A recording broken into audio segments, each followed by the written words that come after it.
Hi everyone, my name's John. I was the recipient of a National Lottery project grant from Arts Council England, which gave me the incredible opportunity to make a new graphic novel, which happens to be volume 7 of my comic Afterlife Inc., to put on an art exhibition showcasing work from the new book, and to deliver free comic making workshops to children in Gloucester. Afterlife Inc. really is my baby.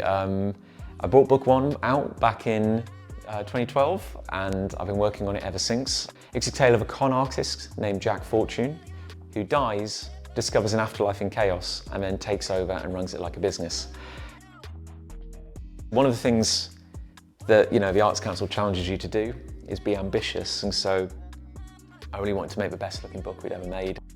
We've had a team of 12 people, including myself, working on the book. I'm only a writer, so I'm reliant on artists to make me look good and bring my world to life. I got to work with good people, and thanks to the money from the Arts Council, I was able to pay my collaborators a decent rate and make sure that their time was rewarded. So Rafa, JP, V, Will, Lucy, this incredible team, and then also students. So we have 6 illustration graduates from the University of Gloucestershire who had their work featured in the book and displayed here in the exhibition. It was great to be able to offer them paid work, but also some of their first published work.